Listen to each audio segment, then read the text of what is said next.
자, 빅데이터 어널리틱스에서 빅데이터 분석하는 그 전체적인 큰 흐름을 좀 공부해 보도록 하겠습니다. 자, 우리가 이제 통계 배웠죠? 그죠? 통계 배웠고, 이제 기계학습은 우리 다음 학기가 이제 기계학습 수업 시간일 거예요. 이 기계학습 수업 시간에는 파이썬을 이용해서 아마 배우게 될 거고요. 그 다음에 오늘, 요번 주가 이제 데이터 마이닝 학기 수업 시간입니다. 그래서 좀 이제 어느 정도 다 한번 해봤고 왔기 때문에 이제 좀 이해가 되실 거예요. 지금 얘기하는 부분을 아마 1학년 2학기 때 제가 설명을 드렸는데 그때는 그런가 보다 하고 넘어갔을 거고 이제 지금은 이제 설명드리면 구체적인 내용이 이제 들어오셔야 됩니다. 그죠? 우리가 통계적 기법을 이용한다라고 했을 때 우리 2학년 1학기 때 경영통계학을 배우셨죠? 그때 배웠던 얘기 중에 가장 큰 개념이 뭐냐면 통계는 표본을 이용해서 분석하는 방법이다라고 배웠습니다. 그죠? 표본을 이용해서 모집단과 표본이라는 걸 두고 표본을 이용해서 표본 데이터로부터 추출을 해서 우리가 추론을 이용을 하는 방법을 쓴다라고 배웠습니다. 그죠? 표본 데이터를 이용해서 추론하는 그런 방법을 쓰고 그러면서 우리가 가설 검증하는 방법을 배웠죠? 가설 검증하는 방법을 이용해서 분석을 했고요. 그래서 스태티스틱스는 주로 방법론적인 측면에서 여러분들이 이해를 좀 하시면 되고 또는 표본 데이터를 이용해서 주로 추론하는 방법들을 쓴다라고 얘기를 했고 주로 이제 방법론적으로 보면은 차이 검정과 관계 검정 이런 내용을 우리가 주로 했었고요. 그 다음에 이제 기계학습과 데이터 마이닝 기법이 있습니다. 그죠? 그래서 기계학습이라고 얘기를 하면 기계학습은 이런 방법론들을 좀 적용을 하는 측면에서 얘기를 하고요. 좀 더 구체적으로 좀 설명을 드리면 이 통계보다 더 큰 데이터들을 우리가 활용을 하죠. 그래서 기업에 나와 있는 우리가 좀 전에 봤던 데이터베이스 이런 공간 또는 데이터 웨어하우스에 저장되어 있는 기업에 보면 큰 데이터들을 이용을 해서 우리가 하게 되는데 주로 추론을 하는 것보다는 이제 예측을 하게 되는 거죠. 개별 값들에 대한 예측. 그래서 나중에 우리가 이제 배우시게 되겠지만은 어떤 값을 예측하거나 분류를 하거나 하는 방법을 씁니다. 그래서 가설 검정일 때는 위에 통계학에 있어서는 가설 검정을 이용해서 가설을 세우게 되죠. 그죠? 귀무가설과 대립가설을 세우고 귀무가설 중에 귀무가설이 맞느냐 대립가설이 맞느냐 그거를 이용하기에 모집단 데이터를 다 조사를 할 수 없으니까 표본 데이터를 이용해서 추출해서 쓰게 되는 그런 방법을 사용하는 거고 기계학습은 전체적인 큰 데이터를 이용해서 우리가 예측을 하는 모형을 우리가 쓰게 되는 그런 방법이고요. 그 다음에 데이터 마이닝 기법은 방법론은 기계학습에서 쓰는 방법하고 거의 같은 방법을 쓰게 될 겁니다. 그렇지만은 이제 거기서부터 목적 자체가 어떤 패턴과 특징을 발견을 해서 그걸 이용해서 경영에 잘 활용하는 측면이 있어요. 그래서 기계학습은 어떻게 보면은 분석 기법들을 어떻게 하면 더 정교하게 만들어 나가느냐, 어떤 게 더 예측력을 더 높게 만드느냐, 더 높은 예측력을 갖느냐, 또는 컴퓨터를 이용해서 어떻게 사람이 하는 학습을 할 수 있도록 만들어주는 그런 기법을 만드느냐 이런 쪽의 측면에서 좀 더 포커싱이 주어진다면 데이터 마이닝은 그런 걸 이용해서 기업에 어떻게 잘 활용할 수 있느냐 이런 측면으로 좀 보시면 될 것 같아요. 그래서 이 부분에 있는 내용들이 좀 이해가 되시면 좋을 것 같아요. 그래서 통계는 어떤 방법론 측면에서 그 다음에 기계학습은 그런 걸 응용해서 어떻게 잘 응용할 수 있는 측면 데이터 마이닝은 그걸 실제로 어떻게 기업에 활용을 해서 하는 측면. 그래서 요 밑에 있는 요 말이 이해가 되시면 아마 좋을 것 같아요.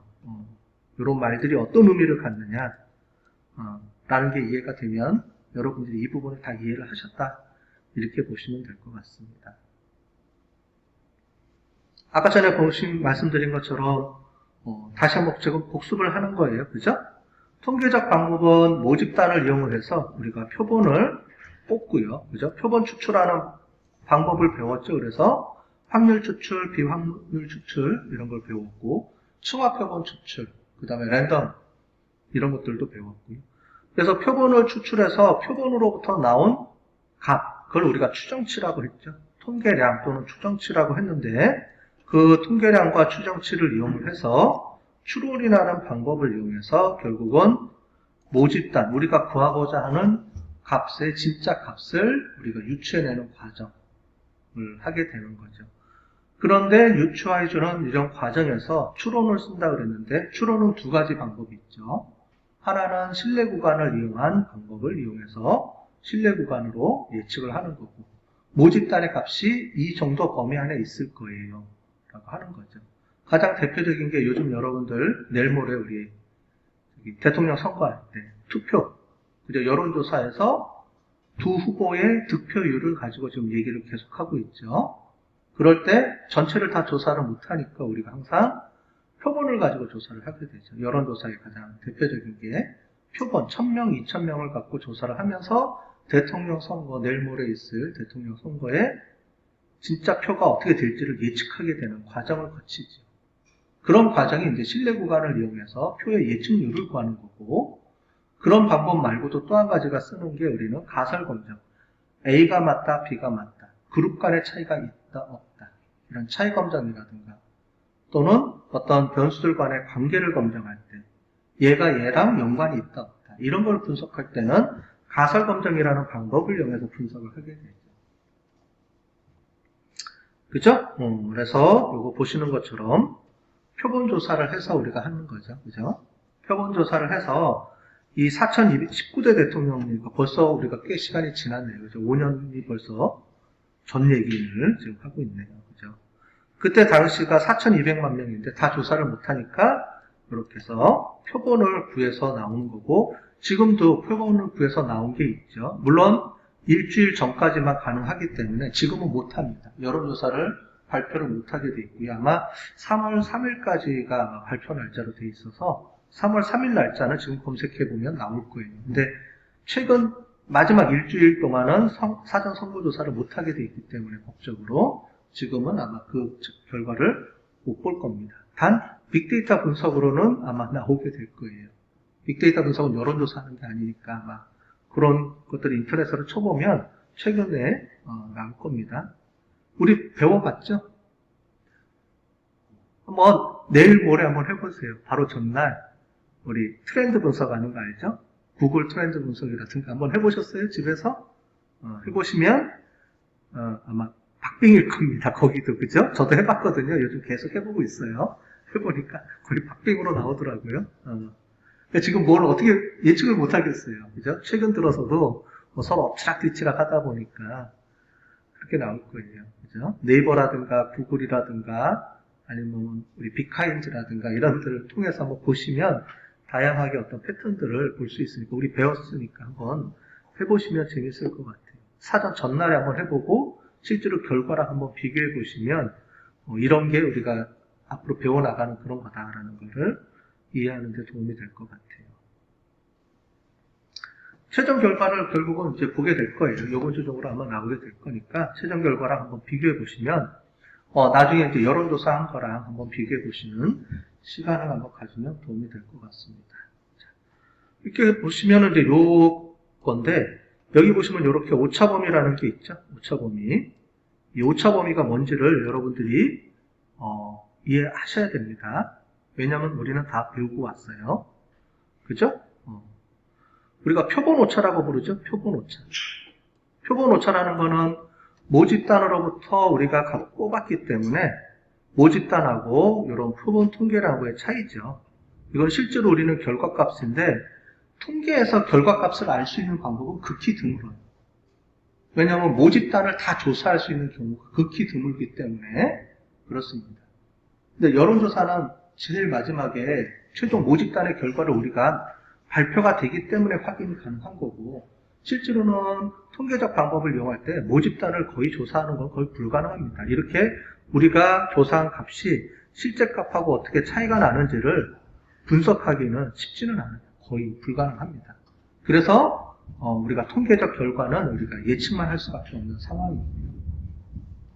근데 이런 결과들을 비교해보면 이런 방법들이 거의 잘 맞춘다라는 걸 우리가 알 수 있기 때문에 그 통계적 방법을 신뢰하고 지금도 계속 쓰고 있는 거고요. 그래서 결국은 이 표본 오차죠. 표본 오차는 우리가 알 수 있는 이 값들을 얼마나 예측할 수 있느냐. 근데 이 값은 몰라요. 우리가 알 수 있는 거는 결국은 사전에 이 값을 알 수 있기 때문에 이 값을 가지고 이제 예측을 하게 되는 거죠. 그래서 알 수가 있는데 그 알 수 있는 방법은 뭐냐면 우리가 알 수 있는 이 여론조사 방법을 이용해서 실제로 보면은 우리가 우리가 표본을 추출하면 추출한 거에 대한 오차 범위 안에 우리가 알고 싶어하는 진짜 값들이 이 안에 들어가 있습니다. 얼마나 들어가 있냐면은 95% 신뢰 수준을 구해보면 이 안에 들어가 있을 수 있다는 거예요. 물론 5%의 오차 범위는 존재합니다. 오차는 존재하지만 실제로 95%면 거의 우리가 맞출 수 있는 확률 범위다라고 보시면 될 것 같아요. 그래서 이걸 쓰게 되는 거고 그 중에서 우리는 평균과 표준 편차를 알면은 우리가 표준 오차를 계산해낼 수가 있어요. 그죠? 요거는 표준 편차고요. 이 표준 편차에 요 금액만큼, 요 값 1.96이라는 만큼을 곱해주면 그게 뭐가 되냐면 표준 오차가 되는 겁니다. 여러분들이 우리가 여기 알고 있는 요거는 표준 편차가 아니고 표준 오차예요. 무슨 말이냐면 요 안에 이미 1.96이 곱해져 있는 상태입니다. 이해되셨어요? 우리 통계학 배웠으니까 제가 깊게 설명을 해드리는 겁니다. 요거는 표본 오차예요. 표준 편차가 아니에요. 이미 이거는 곱하기 1.96을 한 상태에서 표준 편차는 좀 모릅니다. 표본 오차를 보여주는 거예요. 표본 오차와 표준 편차는 틀리죠.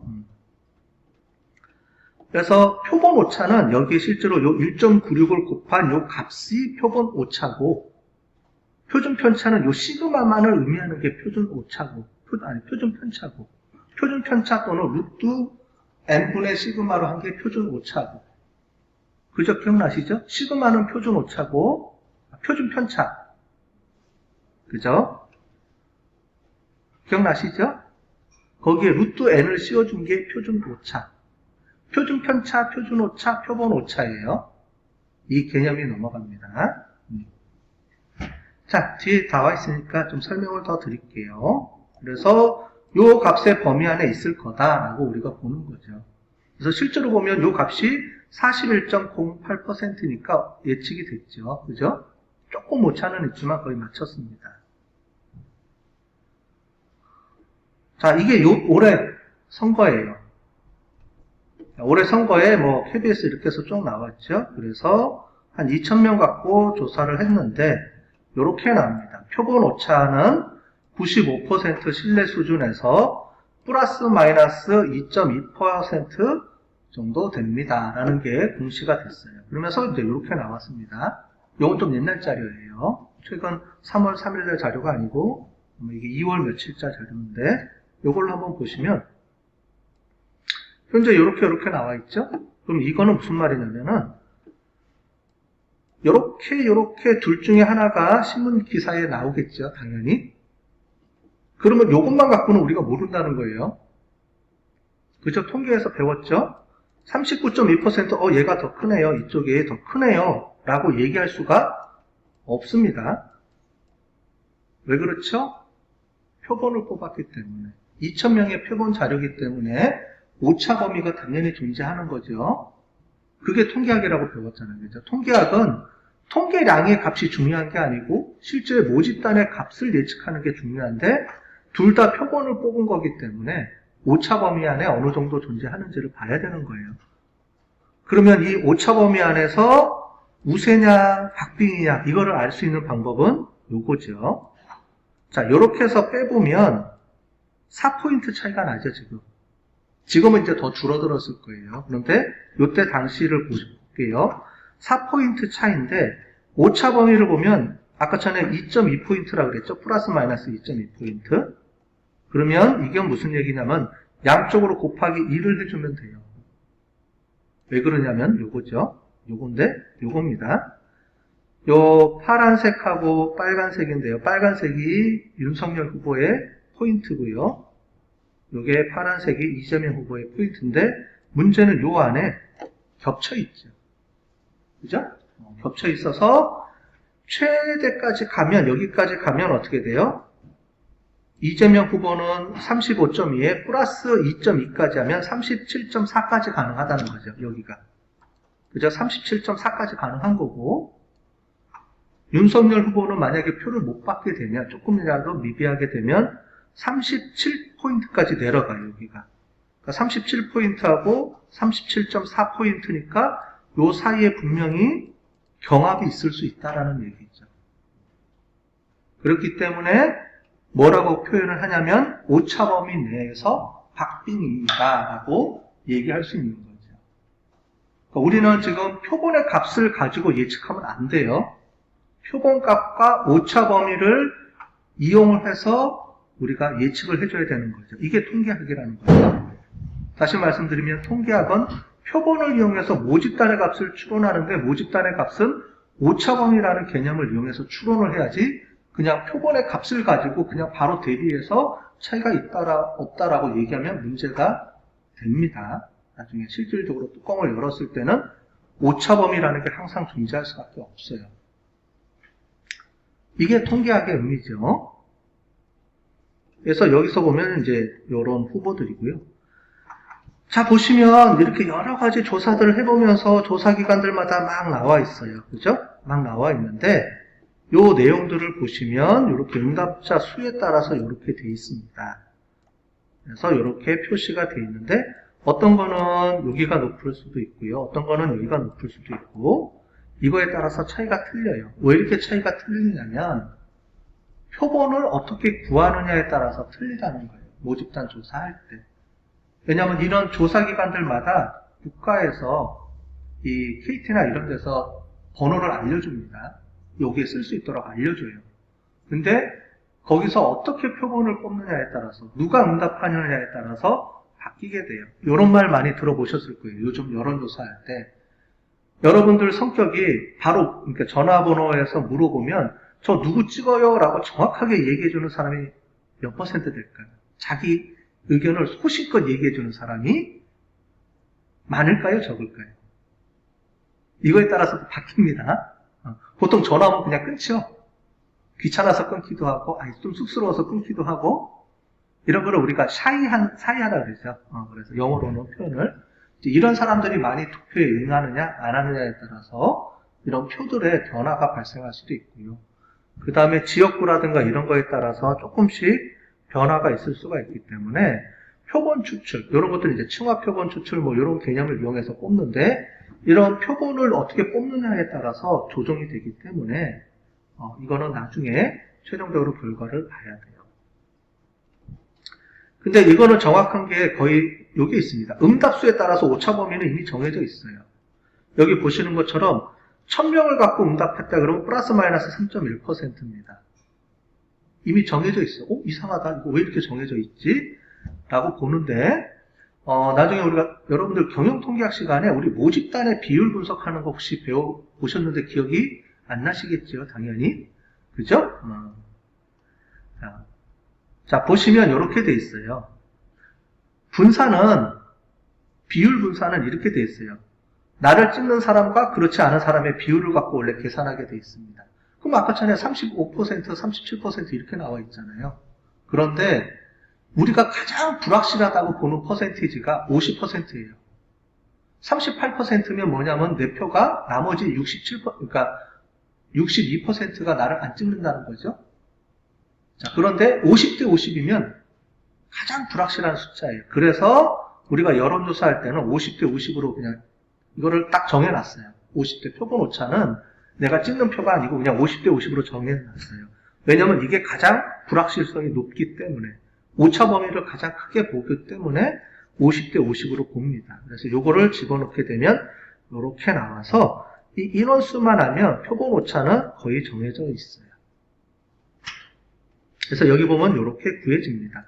요것만 알면은 아까 전에 보신 것처럼 이렇게 다 정해져 있죠.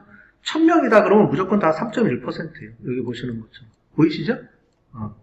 이거를 이제 이런 통계적 지식을 알고 있으면 인원수가 몇 명이냐에 따라서 이미 오차 범위는 정해져 있고요. 그거에 따라서 아까 전에 봤던 이 표에 플러스 마이너스 이 오차 범위를 집어넣어서 계산을 해보면 이게 겹치느냐 안 겹치느냐를 우리가 알 수 있겠죠. 그죠? 높은 쪽은 마이너스를 해주고 낮은 쪽은 플러스를 해줘서 그게 겹치면 혼도라, 이제 뭐죠? 우리가 박빙이다라고 얘기하고 그 차이가 겹치지 않다 그러면 뭐 거의 통계적으로 일방적으로 우세하다 또는 아니다 이렇게 우리가 확실시 된다 이렇게 얘기해 줄 수 있는 그런 근거를 마련해 볼 수가 있습니다. 자, 이게 여론조사의 방법들이에요.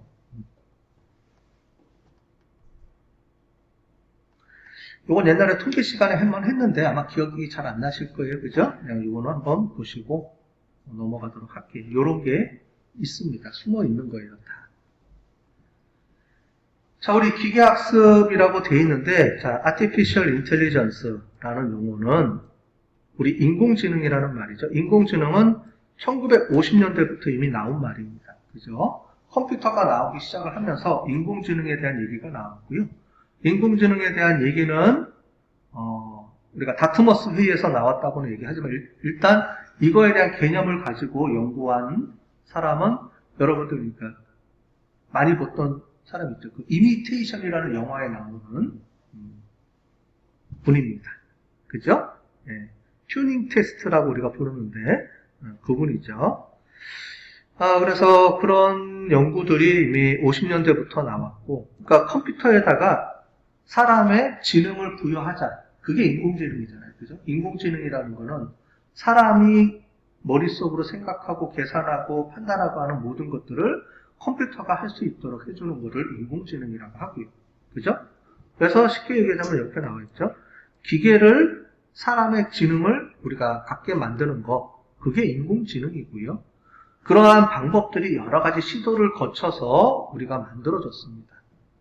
나중에 여러분들이 뒤에 가서 나중에 인공지능, Artificial Neural Network를 배우게 될 건데 Artificial Neural Network 할 때 또 설명을 드리겠지만 이때 나왔던 게 이제 퍼셉트론 이론이라든가 이런 게 있어요. 퍼셉트론 이론이 사람의 인공지능을 가장 먼저 지능화시키려고 만든 어떤 그런 방법론이에요. 근데 그 방법론은 기본적으로는 통계적 기법을 사용을 합니다. 우리가 회귀분석이라는 기법을 통해서 로지스틱 회귀분석 이런 기법을 이용을 해서 만들게 되는 그런 과정들이 있어요. 그건 나중에 다시 또 배우게 될 거예요. 그런 Artificial Intelligence라는 용어가 나오면서 중간에 또 머신러닝이라는 얘기로 넘어갑니다. 이렇게 해서 내려오는 거예요. 이게 전부 다 다른 얘기가 아니고 인공지능이라는 얘기를 처음에 해서 인공지능을 할 수 있는 방법들을 여러 가지를 막 시도를 했는데 그 중에 하나가 머신러닝이라는 거예요. 그 중에 이 머신러닝을 하면서 러닝이라는 개념을 막 연구하다가 또 나온 게 뭐냐면 딥러닝이라는 얘기가 또 나오게 되는 그런 개념으로 점점 이렇게 만들어지게 되는 과정을 거칩니다. Artificial Neural Network, 그 다음에 머신러닝, 그 다음에 딥러닝. 그래서 여러분들이 이미 이것들을 다 배워보셨죠? 다 배워보시고 왔으니까 요거를 한번 설명을 드리도록 할게요. 요거 한번 보도록 하겠습니다.